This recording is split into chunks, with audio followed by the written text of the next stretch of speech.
Good afternoon. Good afternoon, Miss. Good afternoon. Good afternoon, ma'am. Good afternoon, ma'am. Good afternoon.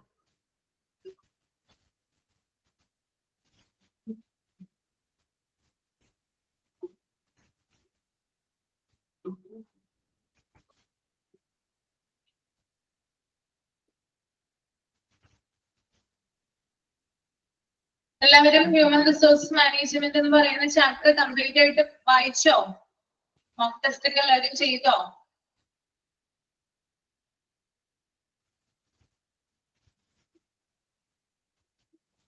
വായിച്ചില്ലേ? Human resource management complete വായിച്ചോ?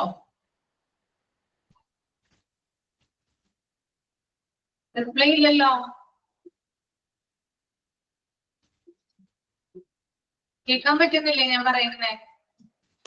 വായിച്ചു miss. Mock test complete ആയിട്ട് ചെയ്തോ എല്ലാവരും? Mock test കിട്ടുന്നുണ്ടോ? ചെയ്യാനായിട്ട് പറ്റുന്നുണ്ടോ? ചെയ്ത് നോക്കിയപ്പോ? ഉണ്ട്. ഉണ്ട്, കുഴപ്പമില്ല അല്ലെ? അപ്പൊ ഇമ്പോർട്ടന്റ് ആയിട്ടുള്ള പോയിന്റ്സ് പറഞ്ഞു തന്നിട്ടില്ല. അപ്പൊ നമുക്ക് ഇമ്പോർട്ടന്റ് ആയിട്ടുള്ള പോയിന്റ്സ് പറഞ്ഞതിന് ശേഷം നെക്സ്റ്റ് ചാപ്റ്ററിലേക്ക് കിടക്കാം കേട്ടോ. അപ്പൊ എല്ലാവരും ഒന്ന് നോട്ട് ചെയ്ത് വെക്കുക.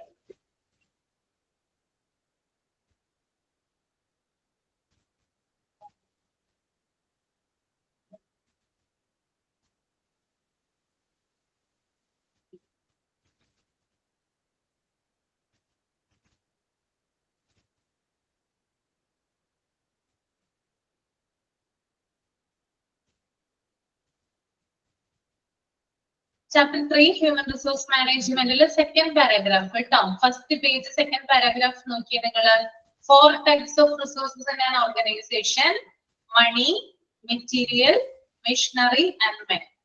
ഇമ്പോർട്ടന്റ് ആയിട്ടുള്ള പോയിന്റ് ആണ് കേട്ടോ. അത് നോട്ട് ചെയ്ത് വെക്കുക.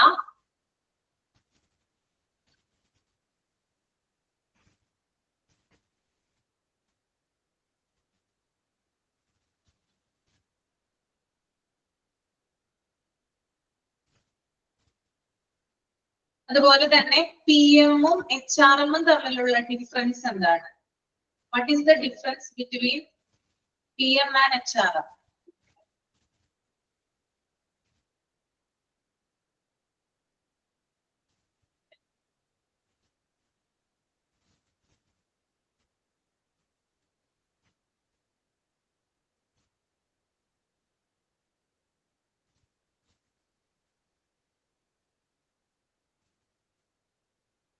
അതുപോലെ തന്നെ Edwin Flippo and Stephen Dunn അവര് രണ്ടും പറഞ്ഞിട്ടുള്ള കാര്യങ്ങൾ എന്തൊക്കെയാണെന്ന് കേട്ടോ.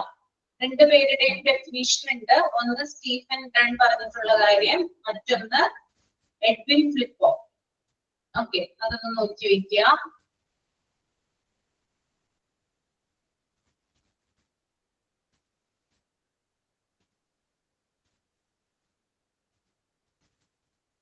അടുത്തത് ഇമ്പോർട്ടന്റ് ആയിട്ടുള്ള point role of personnel manager. അതായത് പേഴ്സണൽ റോൾ ഉണ്ട്, വെൽഫെയർ റോൾ ഉണ്ട്, ക്ലറിക്കൽ റോൾ ഉണ്ട്, ഫയർ ഫൈറ്റിംഗ് റോൾ ഉണ്ട്. അപ്പോ ആ ടേബിൾ ഇമ്പോർട്ടന്റ് ആണ് കേട്ടോ. Table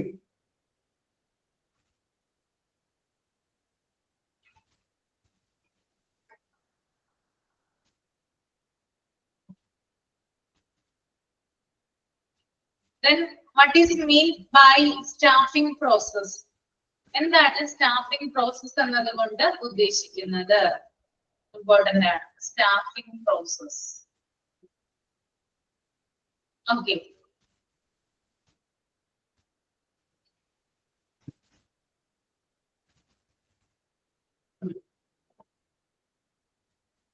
the next one, objectives of personal policy.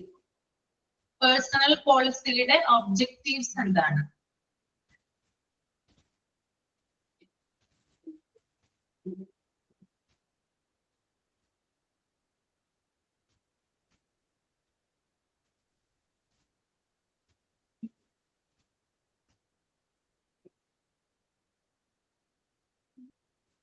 What is meant by job description? The full form of JD. Okay. അതൊന്ന് not ചെയ്ത് വയ്ക്കുക.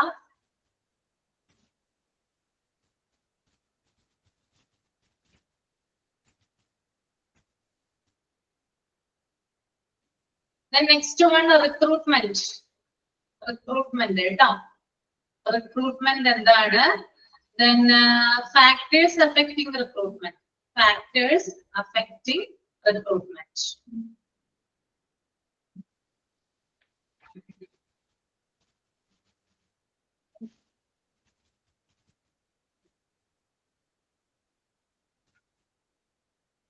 Then അടുത്തത് methods or techniques of recruitment കേട്ടോ.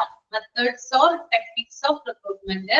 ഇത് direct method ഉണ്ട്, indirect method ഉണ്ട്, third party method ഉണ്ട്. മൂന്നും important ആണ്.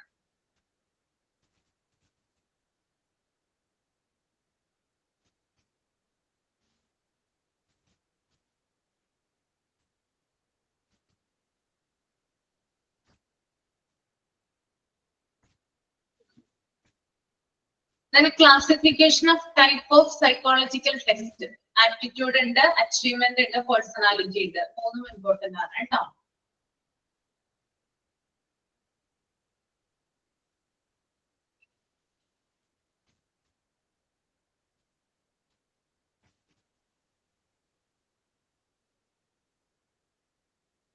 Development source of recruitment.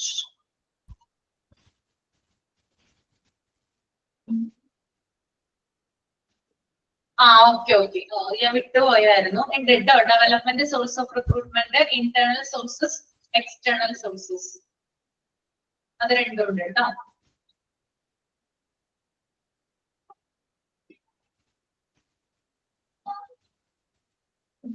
Then next one most important ആണ് types of interviews.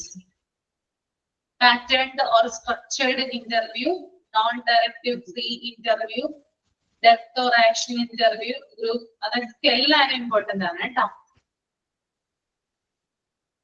പിന്നെ അതുപോലെ തന്നെ പ്രൊമോഷൻ എന്താണ്, ഡിമോഷൻ, ട്രാൻസ്ഫർ എന്താണ്, സെപ്പറേഷൻ എന്താണ്, അതൊക്കെ ചോദിക്കാം.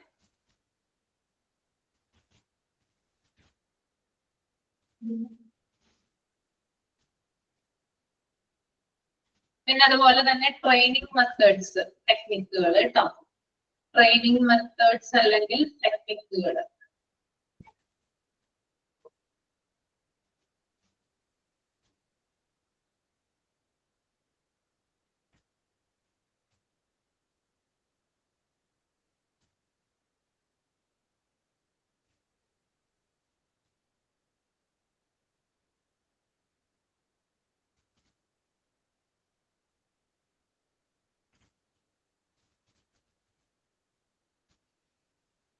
ട്രെയിനിങ് മെത്തേഡ് അതിനകത്ത് ഓൺ ദി ജോബ് മെത്തേഡും ഉണ്ട്, ഓഫ് ദി ജോബ് മെത്തേഡും ഉണ്ട്. അത് രണ്ടും ഇമ്പോർട്ടന്റ് ആണ്.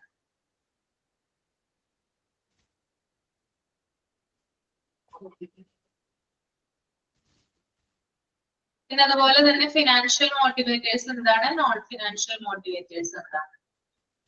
സബ് ഹെഡിങ് ചോദിക്കാം, അല്ല സോറി ഹെഡിങ് ചോദിക്കാം. സബ് ഹെഡിങ് നിങ്ങൾ നോക്കി വെച്ചാൽ മാത്രം മതി കേട്ടോ. Appraisal, price and prestige, status and pride, competition, delegation of authority, അതൊക്കെ എന്താണ്, നോൺ മോണിറ്ററി അല്ലെങ്കിൽ നോൺ ഫിനാൻഷ്യൽ മോട്ടിവേറ്റേഴ്സ് ആണ്. ഒന്ന് നോക്കി വെക്കുക കേട്ടോ.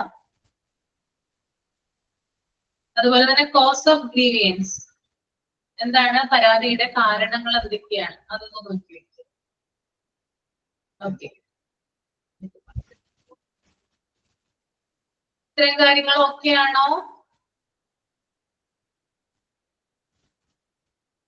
ഓക്കെ, മനസ്സിലായല്ലേ?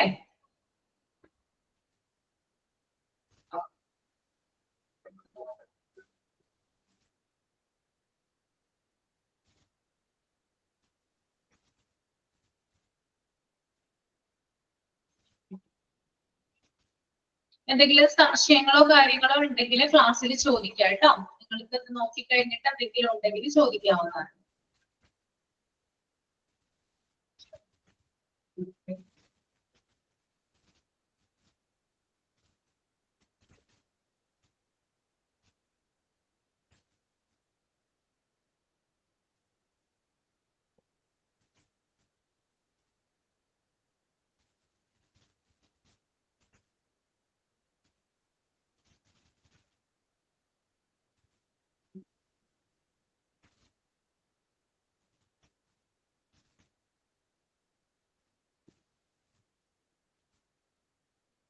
ഓക്കെ, ഇനി നമ്മൾ അടുത്തത് എടുക്കാനായിട്ട് പോകുന്നത് ചാപ്റ്റർ 7 ഡിസാസ്റ്റർ മാനേജ്മെന്റ് ആണ് കേട്ടോ.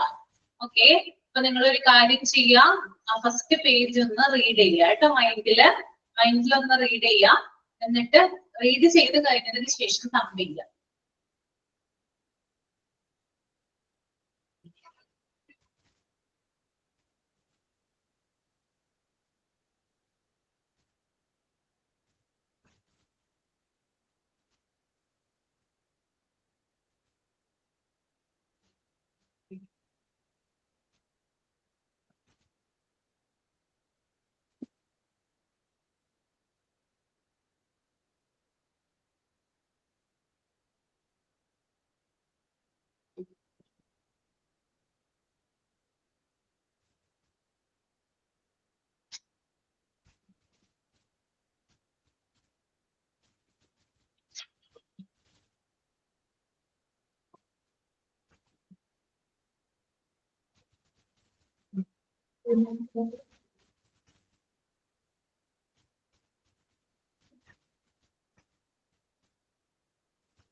ഓക്കെ, കഴിഞ്ഞു.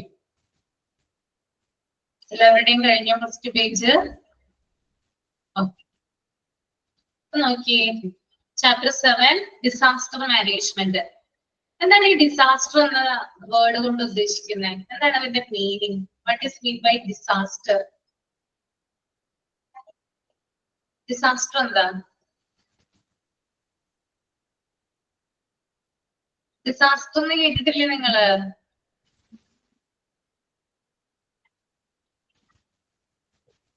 കേട്ടിട്ടില്ല? കമന്റ് ചെയ്യാമോ? ഒന്ന് മെസ്സേജ് ചെയ്യാമോ? ഡിസാസ്റ്റർ എന്താ? കേട്ടിട്ടില്ല? ദുരന്തം. ദുരന്തം അല്ലേ? ഓക്കെ, അപ്പൊ ഡിസാസ്റ്റർ മാനേജ്മെന്റ് എന്താ?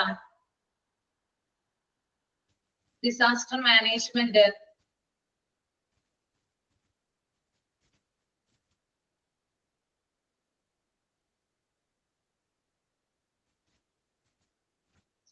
ഡിസാസ്റ്റർ മാനേജ്മെന്റ് എന്താണ് അതിന്റെ മീനിങ്? അപ്പോ ദുരന്ത നിവാരണം കേട്ടിട്ടുണ്ടോ? നമ്മുടെ നാട്ടില് എന്തെങ്കിലും എന്താ പറയാ, ഉരുൾപൊട്ടല് അല്ലെങ്കിൽ പ്രകൃതിക്ഷോഭം അങ്ങനെയുള്ള കാര്യങ്ങളൊക്കെ ഉണ്ടാകുമ്പോൾ കുറച്ച് ആളുകൾ വരാറുണ്ട് അല്ലെ? ആളുകളുടെ പേരെന്താ? ദുരന്ത നിവാരണവുമായി ബന്ധപ്പെട്ടിട്ട് കുറച്ച് ആളുകൾ വന്നിട്ടാണ് രക്ഷപ്പെടുത്തി കൊണ്ടുപോകുന്നത് ജനങ്ങളെ അല്ലെ? ഓക്കെ, നിങ്ങൾ കണ്ടിട്ടുണ്ടാവുമല്ലോ വയനാട് ഉരുൾപൊട്ടലിന്റെ ഒക്കെ സമയത്ത്. കണ്ടിട്ടില്ലേ? കുറച്ച് ആളുകൾ യൂണിഫോമിൽ വരുന്നത്, ഒരു ഓറഞ്ച് കളറിലെ യൂണിഫോമിൽ വന്നിട്ട് ആളുകളെ രക്ഷിച്ചുകൊണ്ടൊക്കെ പോകുന്നത്. അത് നാഷണൽ ഡിസാസ്റ്റർ കമ്മിറ്റി ഉണ്ട്, നമ്മുടെ സ്റ്റേറ്റ് ഡിസാസ്റ്റർ കമ്മിറ്റി ഉണ്ട്, അതുപോലെ തന്നെ റീജിയണൽ ഡിസാസ്റ്റർ കമ്മിറ്റി ഉണ്ട് അല്ലെ? അപ്പൊ അതിൽ നിന്നുള്ള ആളുകളെയാണ് എന്ത് ചെയ്യുന്നത്? ഇതിനു വേണ്ടി നിയോഗിക്കുന്നത്. അവരാണ് ഒരു പ്രോപ്പർ ആയിട്ട് ട്രെയിൻഡ് ആയിട്ടുള്ള ആളുകളായിരിക്കാം. അവര് വന്നിട്ട് എന്ത് ചെയ്യും? ഇത്തരത്തിലുള്ള, അതായത് അപകടങ്ങളിൽ പെട്ടിട്ടുള്ള ആളുകളെ എന്ത് ചെയ്യും? കൊണ്ടുപോകും, രക്ഷിച്ചു. Okay, that is disaster management. Okay, അപ്പൊ നമ്മുടെ ഈ ഹോസ്പിറ്റൽ അഡ്മിനിസ്ട്രേഷനുമായി ബന്ധപ്പെട്ടിട്ട് എന്താണ് ഡിസാസ്റ്റർ മാനേജ്മെന്റ് എന്ന് നമുക്ക് നോക്കാം. ഓക്കെ, അപ്പൊ ഞാനതൊന്ന് വായിച്ചിട്ട് നിങ്ങൾക്ക് എക്സ്പ്ലെയിൻ ചെയ്തു തരാം. Disasters have been in existence ever since the history of mankind and have molded the destiny of the earth and its people. The disaster even affects every community and no community is free from it. Disasters may be the second major human problem after war in respect of monetary damage and the number of people killed or affected. Millions of people fall victims annually by natural disasters and result in a number of deaths, suffering and economic losses. And the poorest countries are mostly affected by disasters, economically and socially. Disaster management can be defined as the organization and management of resources and responsibilities for dealing with all humanitarian aspects of emergencies, in particular preparedness, response and recovery in order to reduce the after effects of disasters. Okay. ഈ disaster എന്ന് പറയുന്നത് മനുഷ്യനുണ്ടായ കാലം മുതലേ ഉള്ള ഒരു പ്രതിഭാസമാണ്. Okay, മനുഷ്യൻ എപ്പോഴാണ്, അതായത് മനുഷ്യന്റെ ഒരു ചരിത്രത്തിൽ മനുഷ്യൻ എപ്പോഴാണ് രൂപം കൊണ്ടത്, അല്ലെങ്കിൽ അവന്റെ പരിണാമം തുടങ്ങി, അവന്റെ എവല്യൂഷൻ തുടങ്ങി എന്തുണ്ട്, ഡിസാസ്റ്റർ ഭൂമിയിൽ നടക്കുന്നുണ്ട്. ഓക്കെ, ഏതൊരു കമ്മ്യൂണിറ്റി ആയാലും ഡിസാസ്റ്റർ നേരിടുന്നുണ്ട്. ഓക്കെ, നമുക്ക് ലോകത്ത് പല തരത്തിലുള്ള ഭൂപ്രദേശങ്ങളുണ്ട്, പലതരത്തിലുള്ള ആളുകളുണ്ട് അല്ലെ. ഇന്ന പ്രദേശത്ത് മാത്രം അല്ലെങ്കിൽ ഇന്ന റീജിയനിൽ മാത്രം ഡിസാസ്റ്റർ സംഭവിക്കുന്നത് നമുക്ക് പറയാൻ പറ്റില്ല അല്ലെ. നമ്മുടെ കേരളത്തിൽ ഡിസാസ്റ്റർ സംഭവിക്കാറുണ്ട്, അമേരിക്കയിൽ ഡിസാസ്റ്റർ വരാറുണ്ട്. പക്ഷെ അത് പല രൂപങ്ങളിലാണെന്ന് മാത്രം. എല്ലാവർക്കും ഒരേ തരത്തിലുള്ള ദുരന്തമായിരിക്കില്ല ഉണ്ടാവുന്നത്. ചില സ്ഥലങ്ങളിൽ സുനാമി ആയിരിക്കാം, ചില സ്ഥലങ്ങളിൽ എർത്തിക്വക്ക് ആയിരിക്കാം, ചില സ്ഥലങ്ങളിൽ വേണമെങ്കിൽ എന്താ പറയാ ഉരുൾപൊട്ടലാകാം. അങ്ങനെ പലതരത്തിലുള്ള ഡിസാസ്റ്റർ ആണ് ഉണ്ടാവുക ലോകത്തില്. അപ്പൊ ഒരിക്കലും ഒരു കമ്മ്യൂണിറ്റിക്കും അതിൽ നിന്ന് രക്ഷ നേടാനായിട്ട് സാധിക്കില്ല. അതുപോലെ തന്നെ ഡിസാസ്റ്റർ എന്ന് പറയുന്നത് ഒരു സെക്കൻഡ് മേജർ ഹ്യൂമൻ പ്രോബ്ലം ആണ് ആഫ്റ്റർ വാർ. അതായത് ഏറ്റവും വലിയൊരു ഹ്യൂമൻ പ്രോബ്ലം എന്ന് പറയുന്നത് വാർ ആണ് അല്ലെ, യുദ്ധങ്ങൾ ഉണ്ടാവുക എന്നുള്ളതാണ്. അത് കഴിഞ്ഞാല് രണ്ടാമത്തേതാണ് എന്ത്, ഡിസാസ്റ്റർ എന്ന് പറയുന്നത്. ഈ ഒരു ഡിസാസ്റ്റർ വന്നു കഴിഞ്ഞാല് പല വിധത്തിലുള്ള ഡാമേജസ് ഉണ്ടാകാം അല്ലെ. അതായത് കുറെ അധികം ആളുകൾ മരിക്കാം, കുറെ അധികം ആളുകൾക്ക് പരിക്കേൽക്കാം, അതുപോലെ തന്നെ കുറെ അധികം ആളുകൾ അതിന്റെ സാക്ഷികളാവാം, വിക്ടിംസ് ആകാം അല്ലെ. നമ്മള് വയനാട് ഉരുൾപൊട്ടലിൽ കണ്ടതാണ് അല്ലെ, ധാരാളം ആളുകൾ മരിക്കുകയും ധാരാളം ആളുകൾക്ക് ഉറ്റവരെയും ഉടയവരെയൊക്കെ നഷ്ടപ്പെട്ട കാഴ്ചകളൊക്കെ നമ്മൾ കണ്ടതാണ്. അപ്പൊ ഈ ഡിസാസ്റ്റർ എന്ന് പറയുന്നത് വളരെയധികം പ്രത്യാഘാതങ്ങളാണ് മനുഷ്യന് ഉണ്ടാക്കുന്നത്. അപ്പൊ വർഷം തോറും ആളുകൾക്ക് വളരെയധികം ഡാമേജസും അതുപോലെ തന്നെ ആളുകളെ മെന്റലി അതുപോലെ ഫിസിക്കലി ഡൗൺ ആക്കുന്ന ഒരു പ്രോസസ് ആണ് ഈ ഡിസാസ്റ്റർ എന്ന് പറയുന്നത്. പിന്നെ മരണങ്ങളും അപകടങ്ങളും മാത്രം അല്ല ഉണ്ടാകുന്നത് ഡിസാസ്റ്റർ വഴി. ഇക്കണോമിക് ലോസസ്, സാമ്പത്തിക നഷ്ടം ഉണ്ടാകുക അല്ലെ. നമ്മൾ കണ്ടതാണെന്ന് വയനാട് ഉരുൾപൊട്ടലില് ധാരാളം ആളുകൾ, അതായത് അവര് ശേഖരിച്ചു വെച്ചിരിക്കുന്ന പണം, സ്വർണം, അതുപോലെ തന്നെ പല തരത്തിലുള്ള സുഗന്ധ വ്യഞ്ജനങ്ങളൊക്കെ നഷ്ടപ്പെട്ട കാഴ്ചയൊക്കെ നിങ്ങൾ ടിവിയിൽ കണ്ടതാണോ? കണ്ടിട്ടുണ്ടായിരുന്നില്ലേ? എല്ലാവരും നഷ്ടപ്പെട്ടിരിക്കുന്നത് എല്ലാവർക്കും. അപ്പൊ ഇത്തരത്തിലുള്ള ഇക്കണോമിക് ലോസസും കൂടി എന്തുണ്ടാവാം, ഡിസാസ്റ്റർ വരുമ്പോൾ നമുക്ക് നേരിടേണ്ടതായിട്ട് വരാം. അതുപോലെ തന്നെ ഏറ്റവും പുവറസ്റ്റ് ആയിട്ടുള്ള കൺട്രീസിനെയാണ് ഇത് ഏറ്റവും കൂടുതൽ ബാധിക്കുന്നത്, ദരിദ്ര രാജ്യങ്ങളെ. ഓക്കെ, നമ്മളിപ്പോൾ ഇപ്പൊ നമുക്കൊക്കെ ഇത് വന്നു കഴിഞ്ഞാല് അതിൽ നിന്നുള്ള ഒരു അതിജീവനം കുറച്ച് കഴിഞ്ഞാലും എന്താണ് പ്രയാസം കൂടാതെ നടക്കും. നമ്മളതൊക്കെ മറന്ന് ആളുകൾ ഒരുമിച്ച് ഇപ്പൊ നമ്മൾ കണ്ടതാണ് പ്രളയം വന്നപ്പോൾ ധാരാളം ആളുകൾക്ക്, വെള്ളപ്പൊക്കം വന്നിരുന്ന സമയത്ത് കുറെ ആളുകൾക്ക് കുറേയധികം നഷ്ടങ്ങൾ ഉണ്ടായി. കുറേയധികം പണം നഷ്ടപ്പെട്ടു, അവർ സമ്പാദിച്ചു വെച്ച എല്ലാ കാര്യങ്ങൾക്കും നഷ്ടപ്പെട്ടിട്ടുണ്ട്. പക്ഷെ അതിൽ നിന്ന് നമ്മൾ അതിജീവിച്ച് എന്ത് ചെയ്തു, തരണം ചെയ്ത് നമ്മൾ ആ ഒരു ഇതില് പിന്നെയും വന്നു അല്ലെ. ഇപ്പോഴും നമ്മളിപ്പോ അതൊക്കെ മറന്നൊരു നോർമൽ ലൈഫിലാണ് ഇപ്പോൾ നമ്മൾ ജീവിച്ചുകൊണ്ടിരിക്കുന്നത്. പക്ഷെ നമ്മളെ പോലെ അല്ലാത്ത മറ്റു ചില രാജ്യങ്ങളുണ്ട്. ഇപ്പൊ സൊമാലിയൻ രാജ്യങ്ങളൊക്കെ, ആഫ്രിക്കൻ രാജ്യങ്ങളൊക്കെ എടുത്തു കഴിഞ്ഞാല് അതൊക്കെ എന്ന് പറഞ്ഞാൽ പൂറസ്റ്റ് ആയിട്ടുള്ള കൺട്രീസ് ആണ്, ഏറ്റവും തീരെ ദരിദ്ര രാജ്യങ്ങളാണ്. അപ്പൊ അവിടേക്കാണ് ഇത്തരത്തിലുള്ള ദുരന്തം വരുന്നതെങ്കിൽ അതിനെ നമുക്ക് അതിജീവിക്കാനായിട്ട് കുറച്ച് പ്രയാസമാണ്. അപ്പൊ ഏറ്റവും കൂടുതൽ ഇത് അഫക്ട് ചെയ്യുന്നത് ദരിദ്ര രാജ്യങ്ങളെയാണ്. കാരണം ഫിനാൻഷ്യലി ലോസ് ഉണ്ടാകാം, അതുപോലെ തന്നെ ജീവഹാനി ഉണ്ടാകാം. അവർക്ക് ഒരു തരത്തിലും ചിലപ്പോ അതിൽ നിന്ന് റിക്കവർ ആകാനായിട്ട് സാധിച്ചെന്ന് വരില്ല. അപ്പൊ ഇത്രയധികം നഷ്ടങ്ങളാണ് എന്തുകൊണ്ട് ഉണ്ടാകുന്നത്, ഒരു ഡിസാസ്റ്റർ വന്നാല് സംഭവിക്കുന്നത്. ഓക്കെ, അപ്പൊ ഞാൻ എന്തൊക്കെയാണ് പറഞ്ഞത്, ദുരന്തം എന്ന് പറയുന്നത് മനുഷ്യ ചരിത്രത്തിന്റെ തുടക്കം മുതൽ നിലവിലുണ്ട്. ഓരോ സമൂഹത്തെയും അത് ബാധിക്കുന്നുണ്ട്. ഒരു സമൂഹവും അതിൽ നിന്ന് ഫ്രീ അല്ല. ഓക്കെ, പിന്നെ അതുപോലെ തന്നെ സാമ്പത്തികമായിട്ടുള്ള നഷ്ടം, ഇക്കണോമിക് ലോസ്, ഡെത്ത്, അതുപോലെ തന്നെ ഇഞ്ചുറീസ് എന്നിവ ഡിസാസ്റ്റർ മൂലം ഉണ്ടാകുന്നു. വർഷം തോറും ലക്ഷക്കണക്കിന് ആളുകൾ പ്രകൃതി ദുരന്തങ്ങളാൽ ഇരകളാകുന്നു. ഓക്കെ, അതായത് പ്രകൃതി ഈ ഒരു ഡിസാസ്റ്റർ മൂലം ധാരാളം ആളുകൾ എന്ത് ചെയ്യുന്നുണ്ട്, മരിക്കുന്നുണ്ട്, അതിന് വിക്റ്റിമാകുന്നുണ്ട്. പിന്നെ ഏറ്റവും കൂടുതൽ ഇത് ബാധിക്കുന്നത് ദരിദ്ര രാജ്യങ്ങളെയാണ്. അപ്പൊ ഡിസാസ്റ്റർ മാനേജ്മെന്റിനെ അവിടെ ഡിഫൈൻ ചെയ്തിട്ടുണ്ട് കേട്ടോ, അതൊന്ന് അണ്ടർലൈൻ ചെയ്യുക നിങ്ങള്. Disaster management can be defined as the organisation and management of resources and responsibilities for dealing with the all humanitarian aspects of emergencies. എന്താണ് ഇവിടെ പറയുന്നത്? അതായത് റിസോഴ്സസ് ആൻഡ് റെസ്പോൺസിബിലിറ്റീസ് ഇതിനെ തമ്മിൽ കോർഡിനേറ്റ് ചെയ്താണ് ദുരന്തങ്ങളെ നമ്മൾ നേരിടുന്നതെന്നാണ് പറയുന്നത്, അല്ലെ? അതായത് ഒരു ദുരന്തം വരുമ്പോൾ, ഒരു ഡിസാസ്റ്റർ ഉണ്ടാകുന്ന സമയത്ത് നമ്മൾ അതിനെ അതിജീവിക്കുന്നതിന് വേണ്ടിയിട്ട് നമുക്ക് ധാരാളം റിസോഴ്സസ് ആവശ്യമായിട്ട് വരാം. എന്തൊക്കെയാണ് നമ്മൾക്ക് ആവശ്യമായിട്ട് വരുന്ന റിസോഴ്സസ്? ഒന്ന് കമന്റ് ചെയ്തേ, ഒന്ന് കമന്റ് ചെയ്യാമോ? എന്തൊക്കെയാണ് റിസോഴ്സസ് നമുക്ക് ആവശ്യമായിട്ട് വരുന്നത്? ഒരു ദുരന്തം നടന്നു, എന്തൊക്കെ റിസോഴ്സസ് ആവശ്യമായിട്ട് വരും? കിട്ടുന്നില്ല. ധാരാളം റിസോഴ്സസ് വേണ്ടേ ആളുകളെ രക്ഷിക്കാനായിട്ട്? വേണ്ടേ? ഒരു ദുരന്തം നടക്കുന്ന സമയത്ത് നമുക്ക് ഫയർഫോഴ്സിന്റെ ആവശ്യം ഉണ്ടാകാം, അല്ലെങ്കിൽ എന്താ പറയാ പോലീസിന്റെ ആവശ്യം ഉണ്ടാകാം, ആർമിയുടെ ആവശ്യം ഉണ്ടാകാം, അതുപോലെ തന്നെ ധാരാളം എക്യുപ്മെന്റുകൾ ആവശ്യം ഉണ്ടാകാം, മണ്ണുമാന്തി യന്ത്രം പോലുള്ള കാര്യങ്ങൾ ആവശ്യം ഉണ്ടാകാം, അല്ലെ? ഇതൊക്കെ ഒരു ദുരന്തം നടക്കുന്ന സമയത്ത് ഹെലികോപ്റ്റർ ആവശ്യമാണ്, ആംബുലൻസ് ആവശ്യമാണ്, അങ്ങനെ ധാരാളം കാര്യങ്ങൾ എന്തിനു ആവശ്യമാണ്? ഒരു ദുരന്തം നടക്കുന്ന സമയത്ത് ആവശ്യമാണ്, അല്ലെ? That is resources. അതുപോലെ തന്നെ റെസ്പോൺസിബിലിറ്റീസ്. അപ്പൊ റിസോഴ്സസ് മാത്രം ഉണ്ടായിട്ട് കാര്യമില്ല, അത് ചെയ്യുന്നതിന് ആളുകൾ വേണം, അല്ലെ? അത് തീർത്തും നല്ല ഉത്തരവാദിത്തോടു കൂടി അത് ഓരോ കാര്യങ്ങളും ചെയ്ത് തീർക്കുന്നതിന് ആളുകളെയും കൂടി നിയമിക്കണം. അപ്പൊ ഇത് രണ്ടും കോർഡിനേറ്റ് ചെയ്തിട്ടാണ് ദുരന്തങ്ങളെ നമ്മൾ നേരിടുന്നത്. അപ്പൊ നിങ്ങളൊരു ഡിസാസ്റ്റർ പ്ലേസ് നിങ്ങളൊന്ന് ഇമാജിൻ ചെയ്യുക. ആ ഡിസാസ്റ്റർ പ്ലേസിൽ ആളുകൾ ഉണ്ടാവാം, ആളുകളുടെ നിലവിളികൾ ഉണ്ടാകാം, പോലീസ് ഉണ്ടാവാം, ഫയർഫോഴ്സ് ഉണ്ടാവാം, ആംബുലൻസ് ഉണ്ടാവാം, മെഡിക്കൽ സംഘം ഉണ്ടാകാം, അങ്ങനെ പലതരത്തിലുള്ള ആളുകള് അവരുടെ റെസ്പോൺസിബിലിറ്റി കോർഡിനേറ്റ് ചെയ്തിട്ടാണ് ദുരന്തങ്ങളെ നേരിടുന്നത്. ഓക്കെ, ക്ലിയർ ആണോ?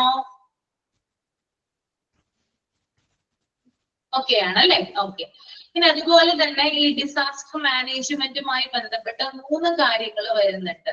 ഓക്കെ, അതായത് ഇവിടെ പറയുന്ന ഒരു കാര്യം എന്ന് പറഞ്ഞാല് പ്രിപ്പയർനെസ് എന്നാണ് പറയുന്നത്. അതായത് പ്രതിരോധം, അതുപോലെ തന്നെ റെസ്പോൺസ് പ്രതികരണം, ദെൻ റിക്കവറി വീണ്ടെടുപ്പ്. ഈ 3 കാര്യങ്ങളും ഡിസാസ്റ്റർ മാനേജ്മെന്റുമായി ബന്ധപ്പെട്ടിരിക്കുന്നു കേട്ടോ. Preparedness, response and recovery. Okay, ഇതെന്താണ്? ഡിസാസ്റ്ററുമായി ബന്ധപ്പെട്ടിട്ടുള്ള കാര്യങ്ങളാണ്. ഓക്കെ, ഒരു ദുരന്തം സംഭവിക്കുകയാണെങ്കിൽ അവിടെ നമ്മൾ പ്രതിരോധം ചെയ്യണം, അല്ലെ? ഡിഫൻസ് ചെയ്യണം, അല്ലെ? പ്രതിരോധം ചെയ്യണം. പിന്നെ പ്രതികരണം, റെസ്പോൺസ് ഉണ്ടാകണം, റിക്കവറിയും ഉണ്ടാകണം.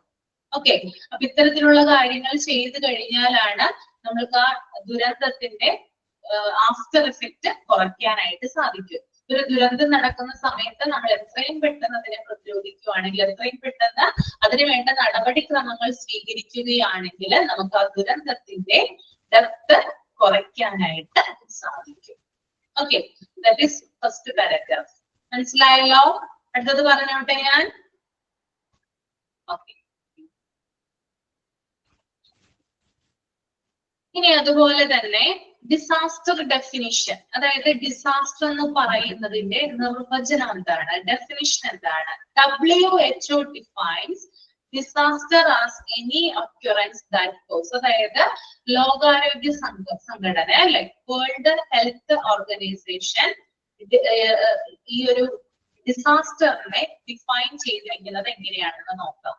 ഓക്കെ, അവര് ചില കാരണങ്ങളാണ് ഡിസാസ്റ്റർ പറയുന്നത്. ഡിസാസ്റ്റർ സംഭവിക്കാൻ ഇത്തരത്തിലുള്ള കാര്യങ്ങളാണ് ഉണ്ടാകുന്നത്, അല്ലെങ്കിൽ ഡിസാസ്റ്റർ ആണെന്ന് അവർ ഐഡന്റിഫൈ ചെയ്യുന്നത് ഈ താഴെ പറയുന്ന കാര്യങ്ങളാണ് കേട്ടോ. ഏതൊക്കെ സംഭവങ്ങളെയാണ് ഡിസാസ്റ്റർ ആയിട്ട് അവരെ കൺസിഡർ ചെയ്യുന്നതെന്ന് നമുക്ക് നോക്കാം. ഡാമേജ്, ഏതെങ്കിലും തരത്തിലുള്ള കേടുപാടുകൾ ഉണ്ടാവുകയാണെങ്കിൽ എന്ത് ചെയ്യാം? അതിനെ ഡിസാസ്റ്റർ ആയിട്ട് കൺസിഡർ ചെയ്യാം. ഇക്കോളജിക്കൽ ഡിസ്റപ്ഷൻ, പരിസ്ഥിതിക്ക് വ്യത്യാസങ്ങൾ ഉണ്ടാവുകയാണെങ്കിൽ. Okay, then loss of human life, മനുഷ്യജീവൻ നഷ്ടപ്പെടുന്ന അവസ്ഥ ഉണ്ടാവുകയാണെങ്കിൽ.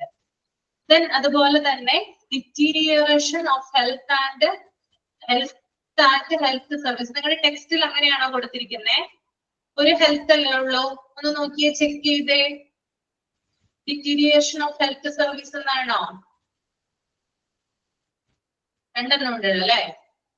ഓക്കെ, ഒരെണ്ണം മതി കേട്ടോ, ഒരെണ്ണം മതി, രണ്ടെണ്ണം വേണ്ട. Deterioration of health service on a scale sufficient to warrant an extraordinary response from outside the affected community or area. Okay, അതായത് ആരോഗ്യ സേവനങ്ങൾ തകരുകയും സമൂഹത്തിന് പുറത്തു നിന്ന് സഹായം ആവശ്യമാകുന്ന സ്ഥിതി.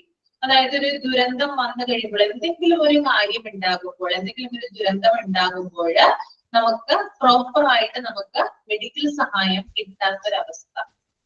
അതുപോലെ തന്നെ പുറത്തു നിന്നുള്ള ആളുകളുടെ സഹായം നമ്മൾ സ്വീകരിക്കുന്ന അവസ്ഥ. ഇങ്ങനെയുള്ള കണ്ടീഷനൊക്കെ ഉണ്ടാവുകയാണെങ്കിൽ അത് നമുക്ക് ദുരന്തമായിട്ട് പറയാനായിട്ട് സാധിക്കും. ഓക്കെ, അപ്പൊ ഒന്നെന്ന് പറയുന്നത് എന്തെങ്കിലും ഡാമേജുകൾ ഉണ്ടെങ്കിൽ, രണ്ട് പരിസ്ഥിതിക്ക് വ്യത്യാസങ്ങൾ ഉണ്ടെങ്കിൽ, മനുഷ്യജീവൻ നഷ്ടപ്പെടുന്ന അവസ്ഥയുണ്ടായാൽ, ആരോഗ്യ സംവിധാനങ്ങൾ നമ്മളെ സഹായിക്കാനില്ലാത്ത അവസ്ഥയുണ്ടായാൽ, നമ്മൾക്ക് പുറത്തു നിന്നുള്ള ആളുകളുടെ ഹെൽപ്പ് വേണം എന്നുള്ള ഒരു കണ്ടീഷൻ ഉണ്ടായി കഴിഞ്ഞാലൊക്കെ നമുക്ക് ദുരന്തമാണെന്നതിനെ നിർവചിക്കാനായിട്ട് സാധിക്കും. ഓക്കെ, ക്ലിയർ അല്ലേ? ഓക്കെ, ഡിസാസ്റ്റേഴ്സിനെ നമുക്ക് രണ്ട് തരത്തില് ഡിവൈഡ് ചെയ്യാം. ഒന്ന് എക്സ്റ്റേണൽ ഡിസാസ്റ്റർ, മറ്റൊന്ന് ഇന്റേണൽ ഡിസാസ്റ്റർ. എക്സ്റ്റേണൽ ഡിസാസ്റ്റർ എന്നതുകൊണ്ട് ഉദ്ദേശിക്കുന്നത് ഒരു സ്ഥാപനത്തിന് പുറത്ത് സംഭവിക്കുന്ന ദുരന്തങ്ങളെയാണ്. ഒരു സ്ഥാപനത്തിന് പുറത്തായിരിക്കാം അത് സംഭവിക്കുന്നത്, പക്ഷെ സ്ഥാപനങ്ങളെയും കൂടി അത് അഫക്റ്റ് ചെയ്യാം കേട്ടോ. എക്സ്റ്റേണൽ ഡിസാസ്റ്റർ എന്ന് പറഞ്ഞാൽ എന്താണ്? ഒരു സ്ഥാപനത്തിന് പുറത്ത് നടക്കുന്ന ദുരന്തങ്ങളെ എക്സ്റ്റേണൽ ഡിസാസ്റ്റർ എന്നും, ഇന്റേണൽ ഡിസാസ്റ്റർ എന്ന് പറഞ്ഞാൽ ഒരു സ്ഥാപനത്തിന് ഉള്ളിൽ നടക്കുന്ന ഡിസാസ്റ്ററുകളെ ഇന്റേണൽ ഡിസാസ്റ്റർ എന്ന് നമുക്ക് തരംതിരിക്കാനായിട്ട് സാധിക്കും. അപ്പൊ നമുക്ക് നോക്കാം എന്തൊക്കെയാണ് എക്സ്റ്റേണൽ ഡിസാസ്റ്റർ എന്ന്. ആദ്യത്തേതെന്ന് പറഞ്ഞാല് ട്രെയിൻ ആക്സിഡന്റ്, ബോട്ട് ആക്സിഡന്റ്. ഇത് രണ്ടും നടക്കുന്നത് ഒരു സ്ഥാപനത്തിന് പുറത്തായിരിക്കില്ലേ? ഒന്ന് തിങ്ക് ചെയ്തേ നിങ്ങള്. സ്ഥാപനത്തിന് പുറത്തായിരിക്കില്ലേ? ഓക്കെ, അപ്പൊ അത് എക്സ്റ്റേണൽ ഡിസാസ്റ്റർ ആണ് അല്ലെ. രണ്ടാമത്തേത് കോംപ്ലക്സ് ഓട്ടോമൊബൈൽ ആക്സിഡന്റ്. അതായത് സങ്കീർണമായിട്ടുള്ള, അതായത് വലിയ വലിയ വാഹനാപകടങ്ങൾ, കോംപ്ലക്സ് ആയിട്ടുള്ള. ഇപ്പൊ എന്താ പറയാ, ഒരു ബസ്സും വേറൊരു ബസ്സും തമ്മിൽ കൂട്ടിയിടിക്കുക, രണ്ട് വലിയ ബസ്സുകൾ തമ്മിൽ കൂട്ടിയിടിക്കുക, അതൊക്കെ എന്തിന് ഉദാഹരണമാണ്? കോംപ്ലക്സ് ആയിട്ടുള്ള ഓട്ടോമൊബൈൽ ആക്സിഡന്റ്സിന് എക്സാമ്പിൾ ആണ്. ഓക്കെ, വലിയ വാഹനങ്ങളുടെ ആക്സിഡന്റിനെയാണ് കോംപ്ലക്സ് ഓട്ടോമൊബൈൽ ആക്സിഡന്റ് എന്ന് പറയുന്നത്. അതൊരു വലിയൊരു ദുരന്തമാണ് അല്ലെ. കാരണം രണ്ട് ബസ്സിലും ധാരാളം ആളുകൾ ഉണ്ടാകാം. ആ കൂട്ടിയിടി ഉണ്ടാകുമ്പോൾ ആ രണ്ട് ബസ്സിലുള്ള ആളുകളുടെ ജീവൻ നഷ്ടപ്പെടാം, ചിലർക്ക് പരിക്കേൽക്കാം അല്ലെ. അപ്പൊ that is complex automobile accident. വലിയ വാഹനങ്ങളാണ് കേട്ടോ ഇവിടെ ഉദ്ദേശിക്കുന്നത്. Explosion, flood. ഓക്കെ, അതായത് സ്ഫോടനം ഉണ്ടാവുക, എന്തെങ്കിലും സ്ഫോടനങ്ങൾ ഉണ്ടാവുക, അതുപോലെ ഫ്ലഡ്, വെള്ളപ്പൊക്കം ഉണ്ടാവുക, ഇതൊക്കെ എക്സ്റ്റേണൽ ഡിസാസ്റ്റർ ആണ്. എയർപ്ലെയിൻ ആക്സിഡന്റ് അല്ലെ, നമ്മൾ കണ്ടതാണ് അല്ലെ, ഈ അടുത്ത് നമ്മൾ കണ്ടതല്ലേ അഹമ്മദാബാദ് വിമാനാപകടം അല്ലെ. അതെന്താണ്? ഒരു ഡിസാസ്റ്റർ ആണ്, അതൊരു ദുരന്തമാണ്. ഓക്കെ, അത് എക്സ്റ്റേണൽ ഡിസാസ്റ്ററിന് എക്സാമ്പിൾ ആണ്. ഓക്കെ, അതുപോലെ തന്നെ ടൊർണാഡോ, സുനാമി, എർത്ത്ക്വേക്ക് അല്ലെ. ടൊർണാഡോ അതായത് ചുഴലിക്കാറ്റ് വരിക അല്ല. നമുക്ക് ഇവിടെ അത്ര പരിചിതം അല്ലെങ്കിൽ കൂടിയും നോർത്ത് അല്ല വേറെ രാജ്യങ്ങൾ, മറ്റു ചില രാജ്യങ്ങളിലൊക്കെ ടൊർണാഡോ ഇടയ്ക്കിടയ്ക്ക് വീശാറുണ്ട് അല്ലെ. ചുഴലിക്കാറ്റില് കുറെ അധികം ആളുകളുടെ ജീവൻ നഷ്ടപ്പെടാറുണ്ട് ടൊർണാഡോ വരുമ്പോൾ. അതുപോലെ തന്നെ സുനാമി, അതുമൂലം നമുക്കറിയാം, നമ്മൾ എക്സ്പീരിയൻസ്ഡ് ആണ്, നമ്മുടെ ഇവിടെ സുനാമി വന്നതാണ് അല്ലെ. അപ്പൊ സുനാമി, അതുപോലെ തന്നെ എർത്ത്ക്വേക്ക്, ഭൂകമ്പം, അത്തരത്തിലുള്ള കാര്യങ്ങളും എക്സ്റ്റേണൽ ഡിസാസ്റ്ററിലാണ് വരുന്നത്. Man-made disaster like rights. ഇനി മനുഷ്യനിർമ്മിതമായിട്ടുള്ള ചില ഡിസാസ്റ്റേഴ്സ് ഉണ്ട്. കലാപങ്ങള് അല്ലെ, നിങ്ങൾ ചെറിയ ക്ലാസ്സിൽ പഠിച്ചിട്ടുണ്ടാവുമല്ലോ. ശിപ്പായി ലഹള 1857 പഠിച്ചിട്ടുണ്ടാവും. ഒന്നാം സ്വാതന്ത്ര്യ സമരം, അതിൽ ധാരാളം ആളുകൾക്ക് ജീവൻ നഷ്ടപ്പെട്ടിട്ടുണ്ട്. അതെങ്ങനെയാ? അത് മാൻമേഡ് ഡിസാസ്റ്റർ ആണ്, മനുഷ്യൻ ഉണ്ടാക്കുന്ന ചില ദുരന്തങ്ങളാണ് അല്ലെ. റൈറ്റ്സ്, കലാപങ്ങൾ പോലുള്ളവ, ഇതൊക്കെ എന്താണ് എക്സ്റ്റേണൽ ഡിസാസ്റ്ററിന് എക്സാമ്പിൾ ആയിട്ട് വരുന്നതാണ്. ഓക്കെ, ഇനി നമുക്ക് അടുത്തത് നോക്കാം, ഇന്റേണൽ ഡിസാസ്റ്റർ. ഇന്റേണൽ ഡിസാസ്റ്റർ എന്ന് പറഞ്ഞാൽ എന്താണ്, ഒരു സ്ഥാപനത്തിന് അകത്ത് നടക്കുന്ന ഡിസാസ്റ്ററുകൾ, ഓക്കെ, ദുരന്തങ്ങൾ. അത് ബോംബ് ത്രെറ്റ്, ബോംബ് ഭീഷണിയിൽ ഒരു സ്ഥാപനത്തിനുള്ളിൽ കൊണ്ടുവന്ന് എന്ത് ചെയ്യാം, ബോംബ് വെക്കാം അല്ലെ. ഇപ്പൊ ബോംബ് ത്രെറ്റ് എന്ന് പറഞ്ഞാല് ബോംബ് ഭീഷണി. ദെൻ ഫയർ, ഒരു സ്ഥാപനത്തിനുള്ളിൽ തീപിടുത്തം ഉണ്ടാകാം. Then medical gas leak, medical വാതക ചോർച്ച ഉണ്ടാകാം. ഇതൊക്കെ എന്താണ് ഇന്റേണൽ ഡിസാസ്റ്ററിന് എക്സാമ്പിൾ ആണ്. ഫസ്റ്റ് പേജ് ഓക്കെ അല്ലേ? അടുത്ത പേജിലോട്ട് കടന്നോട്ടെ.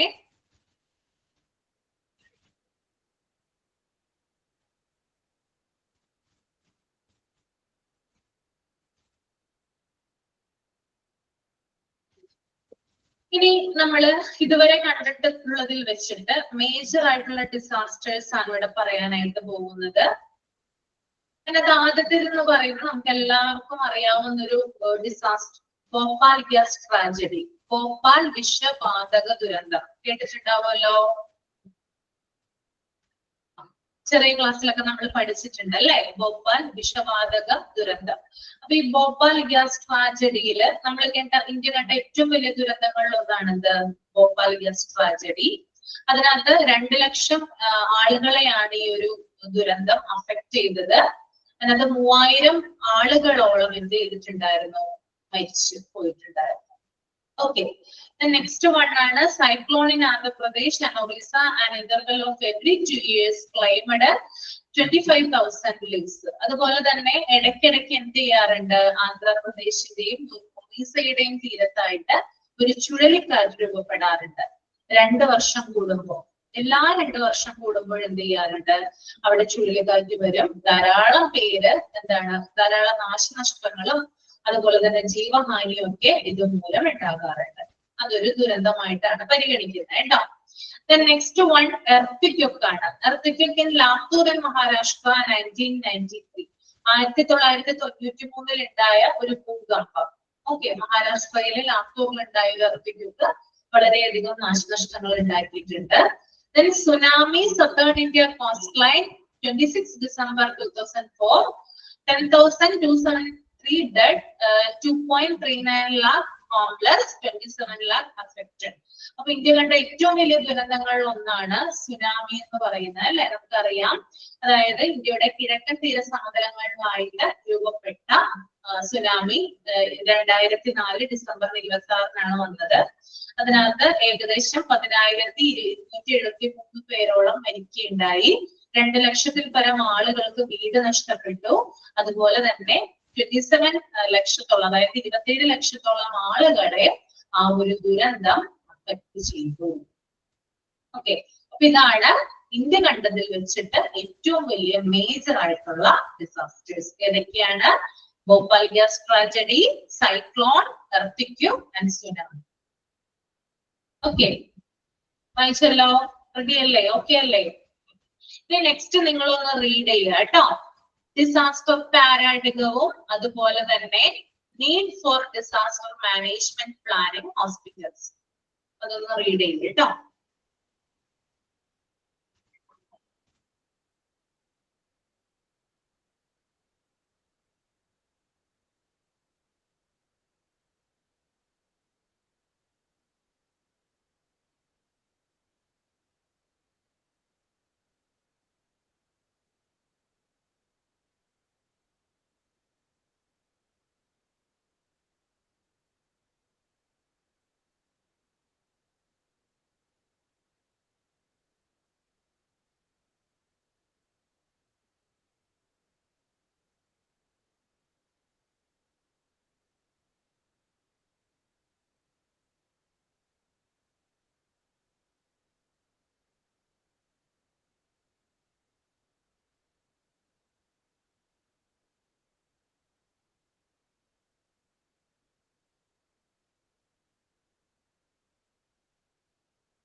ഓക്കെ, കഴിഞ്ഞല്ലേ?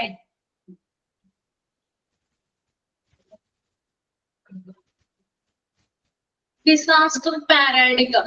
പാരാഡിഗം എന്നതുകൊണ്ട് ഉദ്ദേശിക്കുന്നത് ഒരു മെഷറിംഗ് ടൂൾ ആണ്. ഡിസാസ്റ്ററിനെ അളക്കുന്നതിന് വേണ്ടിയിട്ട് നമ്മൾ എന്തൊക്കെ കാര്യങ്ങളാണ് ചെയ്യേണ്ടത് എന്നുള്ളൊരു എന്താ പറയാ, ഒരു അറേഞ്ച്മെന്റ് ആണ് അവിടെ കൊടുത്തിരിക്കുന്നത് കേട്ടോ. അപ്പൊ ഡിസാസ്റ്റർ എന്ന് പറയുന്ന ആ ഒരു വേർഡില് ഓരോ ലെറ്ററിനും ഓരോരോ മീനിങ് ആണ് ഉള്ളത്. Okay, paradigm is a measuring tool. Okay, ഒന്ന് നോട്ട് ചെയ്ത് വെക്കുക കേട്ടോ. മെഷറിംഗ് ടൂൾ ആണ്. അപ്പൊ ആദ്യത്തേത് നമുക്ക് നോക്കാം. ഡി എന്ന് പറയുന്നത്, ഡിസാസ്റ്ററിലെ ഡി എന്ന് പറയുന്നത് എന്താണ്? ഡിറ്റക്ഷൻ. എന്താണ് ഡിറ്റക്ഷൻ എന്നതുകൊണ്ട് ഉദ്ദേശിക്കുന്നത്? ഒന്ന് കമന്റ് ചെയ്യാമോ? Detection, what is mean by detection?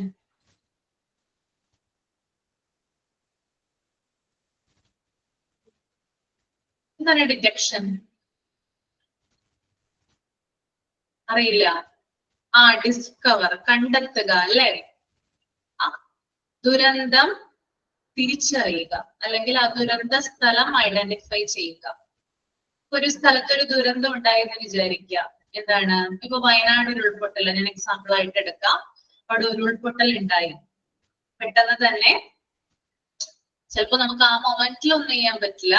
ആ മൊമെന്റ് ഉണ്ടായി കുറച്ച് കഴിഞ്ഞിട്ടായിരിക്കും ചിലപ്പോ നമുക്ക്, അല്ലെങ്കിൽ അവർക്ക് ഇൻഫോർമേഷൻ ലഭിക്കുന്നത് അല്ലെ? അപ്പോ എത്രയും പെട്ടെന്ന് ആ സ്പോട്ട് കണ്ടെത്തുക. അവിടെയാണ് ആ ഉരുൾപൊട്ടൽ ഉണ്ടായത്. ആ സ്പോട്ട് എത്രയും പെട്ടെന്ന് ഐഡന്റിഫൈ ചെയ്യുന്നതിനെയാണ് അത് പറയുന്നത്, അല്ലെങ്കിൽ ആ ദുരന്തം തിരിച്ചറിയുന്നതിനെയാണ് ഡിറ്റക്ഷൻ എന്നതുകൊണ്ട് ഉദ്ദേശിക്കുന്നത്. ക്ലിയർ ആണോ? ഓക്കെ അല്ലേ? ഡിറ്റക്ഷൻ. രണ്ടാമത്തത് എന്ന് പറഞ്ഞാല് ഇൻസിഡന്റ് കമാൻഡ് ആണ്. ഇൻസിഡന്റ് കമാൻഡ് എന്താണ്? അതായത് സംഭവം നടന്നു കഴിഞ്ഞാല് അമിതമായ പ്രത്യാഘാതങ്ങൾ ഒഴിവാക്കുന്നതിന് വേണ്ടിയിട്ട് ഉടനെ തന്നെ നിയന്ത്രണം ഏർപ്പെടുത്തുക.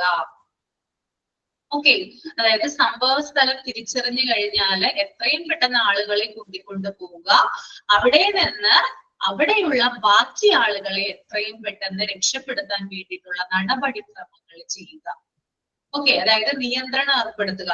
ചിലപ്പോ ഇങ്ങനെ ഒരു എന്താ പറയാ, നമുക്കറിയാവുന്നതാണ്, ഇങ്ങനെ എന്തെങ്കിലും ഒരു ഡിസാസ്റ്റർ കാര്യങ്ങളൊക്കെ ഉണ്ടാവുമ്പോൾ പുറത്തുനിന്ന് ആളുകൾ ധാരാളമായിട്ട് വരും. പിന്നെ ടിവിക്കാര് അല്ലെ, ന്യൂസ് റിപ്പോർട്ടർമാര്, അങ്ങനെയുള്ള ധാരാളം ആളുകൾ വരും അല്ലെ അവിടേക്ക്. അപ്പൊ അവർക്കൊക്കെ എന്താണ് ഒരു നിയന്ത്രണം ഏർപ്പെടുത്തുക. കാരണം ദുരന്ത സ്ഥലമാണ് അല്ലെ. അപ്പൊ അധികം ആർക്കും അങ്ങോട്ട് ചെല്ലാനായിട്ട് സാധിക്കില്ല.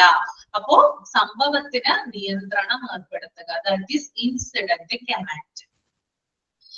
മൂന്നാമത്തെ പോയിന്റ് എന്ന് പറഞ്ഞാൽ സേഫ്റ്റി ആൻഡ് സെക്യൂരിറ്റി ആണ്. ആ സ്ഥലത്ത് അല്ലെങ്കിൽ അവിടെയുള്ള ആളുകൾക്ക്, ബാക്കിയുള്ള അല്ലെങ്കിൽ ജീവിച്ചിരിക്കുന്ന ആളുകൾക്ക് സുരക്ഷ ഉറപ്പാക്കുക. എത്രയും പെട്ടെന്ന് അവരെ രക്ഷിക്കാൻ വേണ്ടിയിട്ടുള്ള നടപടിക്രമങ്ങൾ ചെയ്യുക.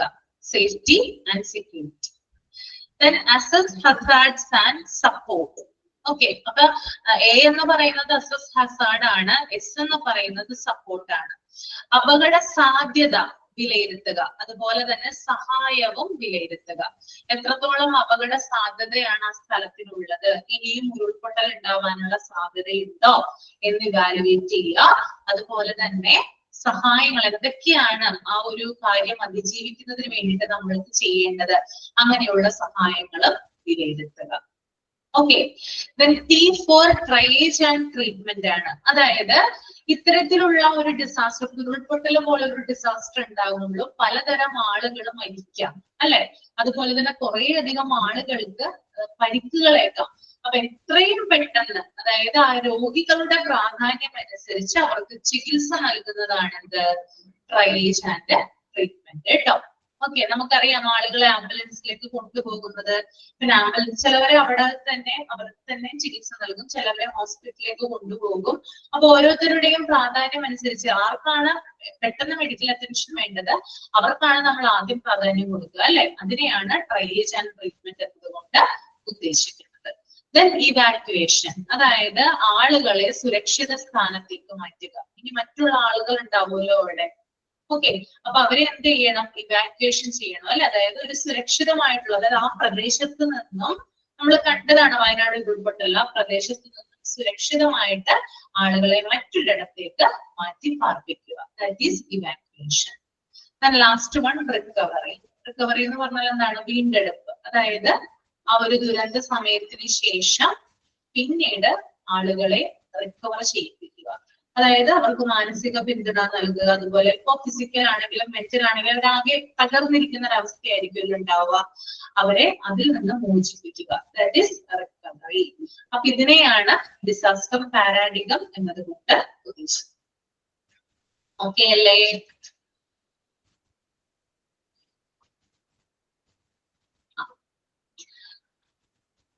The next one, need for disaster management plan in hospitals. നിങ്ങൾ വായിച്ചായിരുന്നോ? Hospitals play a crucial role in healthcare infrastructure. Hospitals are responsible for saving lives. They also provide 24/7 emergency care service, and hence the public receive it as a main resource for diagnosis, treatment, and follow-up both physical and psychological care.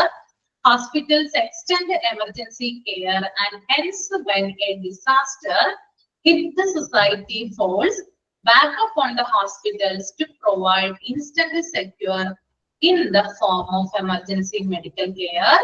Whenever a hospital or a healthcare facility is met by a situation where it has to provide care to a large number of patients in limited time, which is beyond its normal capacity, constitute a disaster for the said hospital. A disaster for a hospital is a temporary lack of resources, which is caused owing to sudden influx of unexpected patient load. Hospital disaster management gives the opportunity to plan, prepare, and when needed, enables a rational response in the event of disasters, mass casualty incidents, NCI. Disasters and mass casualties can lead to great confusion and inefficiency in the hospital. They can overwhelm the hospital's resources, staff, space, and supplies. Lack of any tangible plan to fall back upon in times of disaster leads to a situation where there are many sources of command, many leaders, and no united effort to solve the problem.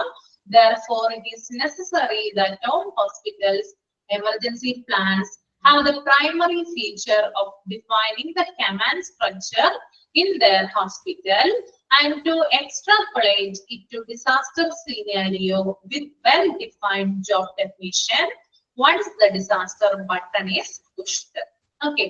അപ്പൊ ഇവിടെ പറയുന്ന കാര്യം എന്ന് പറഞ്ഞാല് എന്താണ് ഹോസ്പിറ്റലിന്റെ ആവശ്യകത? ഒരു ഡിസാസ്റ്റർ നടക്കുന്ന സമയത്ത് ഹോസ്പിറ്റൽ മാനേജ്മെന്റിന്റെ ആവശ്യം എന്താണ്?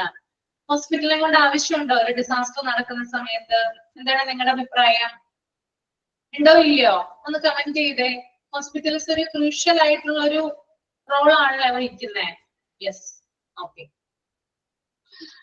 അതായത് ആശുപത്രികൾക്ക് ദുരന്ത നിവാരണം അല്ലെങ്കിൽ ഡിസാസ്റ്റർ മാനേജ്മെന്റുമായിട്ട് എന്താണ് ബന്ധമുണ്ടെന്നാണ് പറയുന്നത്. എങ്ങനെയാത്?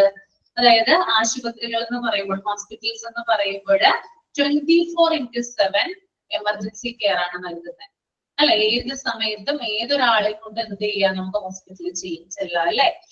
ഉടനടി തന്നെ അവർക്ക് വേണ്ടിയിട്ടുള്ള വൈദ്യസഹായം ഹോസ്പിറ്റലിൽ കൊടുക്കുന്നതാണ്.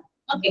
അപ്പൊ അതുപോലെ തന്നെ ഈ ഒരു ഡിസാസ്റ്റർ നടക്കുന്ന സമയത്ത് ഉയർന്ന തോതിൽ, അതായത് കൂടുതൽ ആളുകൾ എന്ത് ചെയ്യും? ഹോസ്പിറ്റലിൽ ചെല്ലേണ്ടി വരും, അല്ലെ? 1-2 ആളുകളായിരിക്കില്ല ദുരന്തത്തിന് അഭിമുഖീകരിക്കും. കുറേയധികം ആളുകൾ, ചിലപ്പോൾ 100 അല്ലെങ്കിൽ 200, 300 അങ്ങനെ എണ്ണം കൂടുതലാണ് ഉണ്ടാവുക. അപ്പൊ ഒരേ സമയം തന്നെ കുറെ രോഗികളെ എന്ത് ചെയ്യേണ്ട വരും? ആശുപത്രി ട്രീറ്റ് ചെയ്യേണ്ടതായിട്ട് വരും.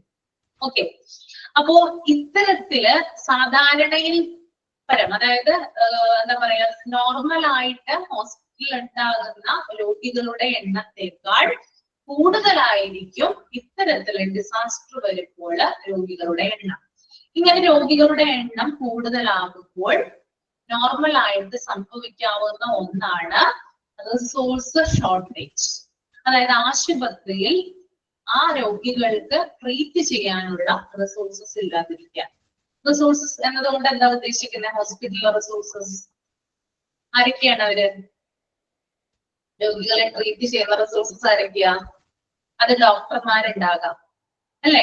അതുപോലെ നഴ്സുമാരുണ്ടാകാം, അതുപോലെ തന്നെ ബെഡുകള്, കിടക്കകള്, അതുപോലെ തന്നെ മറ്റ് സൗകര്യങ്ങള്, മരുന്നുകള്, മറ്റ് സ്റ്റാഫുകള്, ഇവരൊക്കെ എന്താണ്? ഇത്തരത്തില് രോഗികളെ പരിചരിക്കുന്നതിന് വേണ്ടിയിട്ടുള്ള റിസോഴ്സസ് ആണ്. അപ്പോ ഒരു 100 രോഗികളാണ് ഒരു ഹോസ്പിറ്റലിന് ഉള്ള ഒരു ലിമിറ്റേഷൻ എങ്കിൽ, അതായത് ഒരു ഹോസ്പിറ്റലിൽ 100 രോഗികളെ ചികിത്സിക്കാനായിട്ട് സാധിക്കുന്നുള്ളൂ നോർമലായിട്ട്. പക്ഷെ ആ ദിവസം ഒരു 200 രോഗികളാണ് ഡിസാസ്റ്റർ മൂലം അവിടെ വന്നിട്ടുള്ളതെങ്കിൽ ആവശ്യത്തിന് ഡോക്ടർമാരും സൗകര്യങ്ങളും ഒന്നും തന്നെ വേണ്ട കിടക്കകൾ പോലും ഉണ്ടാവണമെന്നില്ല. അപ്പൊ അങ്ങനെ ഒരു സാഹചര്യത്തിൽ എന്തുണ്ടാകും? ഷോർട്ടേജ് സംഭവിക്കാം. ഓക്കെ, അപ്പൊ അതുപോലെ തന്നെ ഇങ്ങനെ മാസ് കാഷ്വാലിറ്റി, അതായത് വലിയ രീതിയിലുള്ള ദുരന്തങ്ങൾ, ഉരുൾപൊട്ടൽ പോലുള്ള, ഫ്ലഡ് പോലുള്ള വലിയ രീതിയിലുള്ള ദുരന്തങ്ങൾ, മാസ് കാഷ്വാലിറ്റി ഉണ്ടാകുന്ന സമയത്ത് ഇത്തരത്തില് ഹോസ്പിറ്റലിലേക്ക് ഇവരെ കൊണ്ടുവരുമ്പോൾ അവിടെയുള്ള ആളുകൾക്ക് കൺഫ്യൂഷൻ ഉണ്ടാകാം. എന്ത് ചെയ്യണം, ഏത് ചെയ്യണം എന്നുള്ള യാതൊരു പിടി ഉണ്ടാവില്ല. അതുപോലെ ഇൻഎഫിഷ്യൻസിയും അനുഭവപ്പെട്ടേക്കാം. ഓക്കെ, അപ്പൊ ഇങ്ങനെയുള്ള ഒരു, ഇപ്പോ എന്തെങ്കിലും ഒരു ഡിസാസ്റ്റർ നടന്നു, അവർക്കൊരു വിവരം കിട്ടി, ഹോസ്പിറ്റലിൽ എന്തായാലും ഇൻഫോർമേഷൻ പോകും. ഡിസാസ്റ്റർ നടക്കുന്ന സമയത്ത് ഇന്ന സ്ഥലത്ത് ഒരു ദുരന്തം നടന്നിട്ടുണ്ട്, അപ്പൊ തൊട്ടടുത്ത് ഏറ്റവും നല്ല ഹോസ്പിറ്റലിലേക്കാണ് അവരെ കൊണ്ടുവരിക. അപ്പോ ഇങ്ങനെയുള്ള ഒരു വിവരം കിട്ടിയാൽ ഉടനെ തന്നെ, അല്ലെങ്കിൽ അതിനു മുന്നേ തന്നെ എന്ത് ചെയ്യണം? ഹോസ്പിറ്റൽ ഡിസാസ്റ്റർ പ്ലാൻ തയ്യാറാക്കണം. ഹോസ്പിറ്റൽ എന്ത് ചെയ്തിരിക്കണം? ഒരു ഡിസാസ്റ്റർ പ്ലാൻ, ദുരന്ത നിവാരണ പദ്ധതി ഹോസ്പിറ്റലിൽ രൂപീകരിക്കണം. ഇത്ര പേര് വരും, അല്ലെങ്കിൽ എത്ര പേർക്ക് ഇന്ന സൗകര്യങ്ങൾ ചെയ്തു കൊടുക്കണം, ഇന്ന റൂം റെഡിയാക്കണം, അങ്ങനെ വിശദമായിട്ടുള്ള ഒരു പ്ലാൻ എന്ത് ചെയ്തിരിക്കണം? ഹോസ്പിറ്റലിന്റെ ഭാഗത്ത് നിന്ന് ഉണ്ടായിരിക്കണം. ഓക്കെ, പിന്നെ അതുപോലെ തന്നെ ഈ ജോലികള്, അതായത് ധാരാളം ആളുകൾ വരാം, അല്ലെ? അപ്പൊ ഇപ്പോ എല്ലാവർക്കും ജോലികൾ കൊടുക്കാം. ഡോക്ടർമാർക്ക് അവരുടേതായിട്ടുള്ള ജോലികൾ ഉണ്ടാവും, നഴ്സുമാർക്ക് ജോലികൾ ഉണ്ടാവും, അസിസ്റ്റന്റ്മാർക്ക് ജോലികൾ ഉണ്ടാവും, ആംബുലൻസ് ഡ്രൈവേഴ്സിന് ജോലികൾ ഉണ്ടാവും. അപ്പൊ ഓരോരുത്തർക്കും അവർ ചെയ്യേണ്ട ജോലികൾ എന്താണെന്ന് കൃത്യമായിട്ട് ഒരു നിർദ്ദേശം കൊടുത്തിട്ടുണ്ടായിരിക്കണം. അതും ഡിസാസ്റ്റർ പ്ലാനിന്റെ ഭാഗമായിട്ടാണ് വരുന്നത്. ഓക്കെ, അതുപോലെ തന്നെ ഓരോരുത്തരുടെയും റെസ്പോൺസിബിലിറ്റി എന്താണ്, എന്ത് ജോലിയാണ്, എന്ത് സമയത്താണ് ഇത് ചെയ്യേണ്ടതെന്ന് കൃത്യമായിട്ടുള്ള ഒരു കാര്യമോ അതിനകത്ത് ഉണ്ടായിരിക്കണം. അതാണ് need for disaster management planning ഹോസ്പിറ്റൽസിൽ പറയുന്നത് കേട്ടോ. ഓക്കെ, മനസ്സിലായത് വിചാരിക്കുന്നു. ഓക്കെ ആണല്ലോ?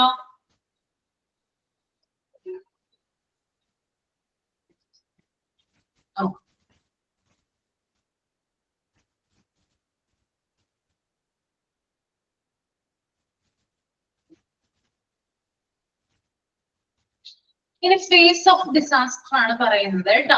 ഫേസ് ഓഫ് ഡിസാസ്റ്റർ, അതായത് ദുരന്തത്തിന്റെ ഘട്ടങ്ങൾ, ഡിസാസ്റ്ററിന്റെ 3 ഘട്ടങ്ങളെ കുറിച്ചിട്ടാണ് ഇതിന്റെ ഡീറ്റെയിൽ ആയിട്ട് പറയുന്നത്. അതിനകത്ത് ഒന്നാണ് പ്രീ ഡിസാസ്റ്റർ ഫേസ്, അതായത് ദുരന്തത്തിന് തൊട്ട് മുമ്പുള്ള സമയം. രണ്ടാമത്തത് ഡിസാസ്റ്റർ ഫേസ്, ദുരന്തം നടക്കുന്ന സമയം. മൂന്നാമത്തത് പോസ്റ്റ് ഡിസാസ്റ്റർ ഫേസ്, ദുരന്തത്തിന് ശേഷമുള്ള സമയം. അപ്പൊ എന്താണ് അതിന്റെ കൃത്യമായിട്ടുള്ള ഡെഫിനിഷൻ ഒന്ന് നോക്കാം കേട്ടോ. MCI എന്ന് പറഞ്ഞാൽ മാസ് കാഷ്വാലിറ്റി ഇൻസിഡൻസ് എന്നാണ് പറയാ. അതായത് നമ്മൾ പ്രതീക്ഷിക്കാത്ത സമയത്ത് കൂടുതൽ ആളുകൾ ദുരന്തവുമായി ബന്ധപ്പെട്ട് വരുന്നത്, അല്ലെങ്കിൽ കൂടുതലായിട്ടുള്ള ഒരു ദുരന്തം സംഭവിക്കുന്നത് കേട്ടോ. Mass casualty incidents.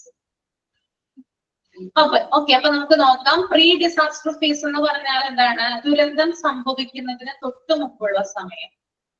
ഓക്കെ, അതായത് ഇപ്പൊ ഒരു ഹോസ്പിറ്റലാണ്, ഹോസ്പിറ്റലിൽ ഇപ്പൊ ഒരു വിവരം കിട്ടി, ഇന്ന ഒരു ഏരിയയില് ഒരു ദുരന്തം നടന്നിട്ടുണ്ട്, ഒരു ഇൻഫർമേഷൻ അവർക്ക് കിട്ടി. അപ്പൊ ആളുകൾ കൊണ്ടുവന്നിട്ടില്ല, അതിന് മുമ്പായിട്ട് എന്ത് ചെയ്യും, ഇവർക്ക് ചില നടപടികൾ സ്വീകരിക്കാനായിട്ട് സാധിക്കും. ആളുകൾ ഒരു 10 മിനിറ്റ് കഴിഞ്ഞിട്ട് ആളുകളെ ആംബുലൻസിൽ കൊണ്ടുവരുന്നതാണെന്നൊരു ഇൻഫോർമേഷൻ ഇവർക്ക് ലഭിച്ചു കഴിഞ്ഞാല് എന്താണ്, അത് പ്രീ ഡിസാസ്റ്റർ ഫേസ് ആണ്. ഇത്തരത്തിലുള്ള സന്ദർഭങ്ങളിൽ ചെയ്യുന്ന ഒരു കാര്യം എന്ന് പറഞ്ഞാല് അപകട സാധ്യത വിലയിരുത്തും. എത്ര പേഷ്യൻസ് ആണ് അവിടെ വരാനായിട്ട് പോകുന്നത്, എന്തൊക്കെയാണ് അവിടെ പ്രിപ്പയർ ചെയ്യേണ്ടത്, അങ്ങനെയുള്ള ഒരു കാര്യം വിലയിരുത്തുന്നത് ഈ പ്രീ ഡിസാസ്റ്റർ ഫേസിലാണ്. അതുപോലെ തന്നെ ആളുകളെ പ്രോപ്പർ ആയിട്ട് ട്രെയിൻ ചെയ്യിപ്പിക്കും. ഓക്കെ, അതായത് ആളുകൾ വരുമ്പോൾ എങ്ങനെയാണ് ഓരോ രോഗികളെയും അവർ നോക്കേണ്ടത്, ഏതൊക്കെ വാർഡിലേക്കും റൂമുകളിലേക്കും ഇനി ICUയിലേക്കും ആണ് അവരെ കൊണ്ടുപോകേണ്ടത് എന്നിങ്ങനെ കൃത്യമായിട്ട് ട്രെയിൻ ചെയ്യിപ്പിക്കും. ചില ആളുകൾക്ക് കാർഡിയാക് അറസ്റ്റ് ഉണ്ടാകാം. അപ്പൊ അങ്ങനെയുള്ള ആളുകളെയൊക്കെ എങ്ങനെയാണ് കൃത്യമായിട്ട് അവർക്ക് ഒരു റെസിറ്റേഷൻ കൊടുക്കുക, അങ്ങനെയുള്ള കാര്യങ്ങളൊക്കെ കൃത്യമായിട്ട് എന്ത് ചെയ്യും, ട്രെയിനിങ് കൊടുക്കും. That is pre disaster phase. Okay, അതുപോലെ തന്നെ ഡിസാസ്റ്റർ ഫേസ് എന്ന് പറഞ്ഞാൽ the period when a disaster is developing. അതായത് ഇപ്പൊ ആളുകളെ കൊണ്ടുവന്നു ആ സമയത്ത് എന്തൊക്കെയാണ് അവിടെ ചെയ്യുന്നത്, ഭയങ്കരമായിട്ടുള്ള ഒരു റഷ് ആയിരിക്കും അനുഭവപ്പെടുക അല്ലെ. ഇപ്പൊ ആളുകളെ കുറച്ചുപേരെ ICUയിലേക്ക് മാറ്റുന്നു, അല്ലെങ്കിൽ കുറച്ചുപേരെ റൂമിലേക്ക് മാറ്റുന്നു, കുറച്ചു പേർക്ക് എന്താ പറയാ വെന്റിലേഷൻ കൊടുക്കുന്നു, അങ്ങനെയുള്ള കാര്യങ്ങളൊക്കെ അവിടെ സംഭവിക്കുന്നുണ്ടാവാം. That is disaster face.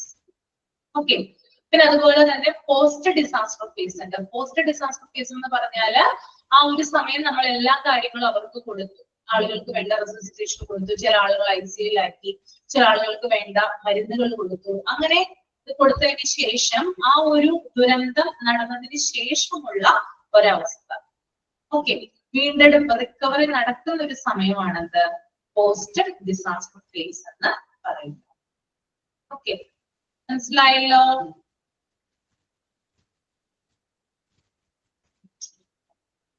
ഇതുമായി ബന്ധപ്പെട്ട് എന്തെങ്കിലും ഡൗട്ട് ഉണ്ടെങ്കിൽ ചോദിക്കാൻ ഞാൻ മൈക്ക് ഓൺ ചെയ്യാം കേട്ടോ.